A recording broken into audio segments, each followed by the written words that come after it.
آپ ان شخصیات میں شامل ہیں جن کو مختلف ادوار میں بہت ہی مشکلات کا سامنا کرنا پڑا. 25-30 سال پیچھے چلے جائیں، اس وقت بھی آپ نے مشکلات کا سامنا کیا. ابھی پی ٹی آئی کی حکومت میں بھی آپ کے اوپر جس طریقے سے وہ ہیروئن ڈالی گئی تو وہ بھی ایک بذات خود سزائے موت کا ایک مقدمہ تھا پورا. کیا ہم اس سے باہر نہیں نکل سکتے؟ دیکھیں، اس سے باہر نکلنے کا ایک ہی راستہ ہے، اور وہ راستہ یہ ہے کہ ایک جمہوری سیاسی نظام میں جو ہے وہ جب تک پولیٹیکل پارٹیز ایک دوسرے کو انگیج نہ کریں، حزب اختلاف اور حزب اقتدار جو ہے وہ ملک کو درپیش سیاسی، معاشی اور ریاستی جو بنیادی امور ہیں ان کے اوپر بیٹھ کے کنسنسس نہ کریں، تو اس وقت تک جو ہے یہ پھر اس قسم کی جو ہے وہ صورتحال کے ایک دوسرے کو نیچا دکھانے، ایک دوسرے کو جو ہے وہ غلط ثابت کرنے کی جو کاوش ہے یہ جو ہے وہ جاری رہتی ہیں.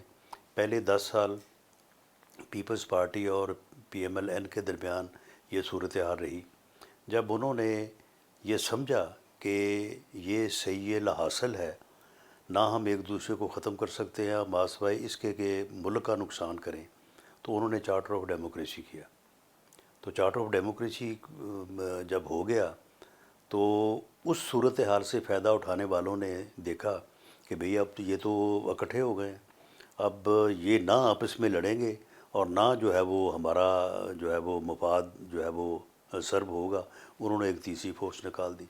اب وہ تیسری فورس جو ہے وہ پچھلے 10 سال سے، بلکہ اس سے 15 سال سے. زیادہ 12-15 سال سے وہ فورس جو ہے آج سے 1 مہینہ پہلے تک تو اس کا ایک ہی نعرہ تھا کہ میں کسی سے بات نہیں کروں گا، میں کسی کے ساتھ نہیں بیٹھوں گا اور میں کسی کو نہیں چھوڑوں گا.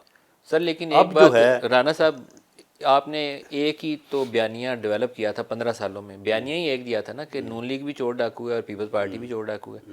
تو اب اس سے پھر گلا شکوہ کیوں کیا جاتا ہے؟ اس سیاست میں جنہوں نے سپورٹ کر کے کھڑا کیا تھا یہی بیانیہ دے کے کھڑا کیا تھا نا.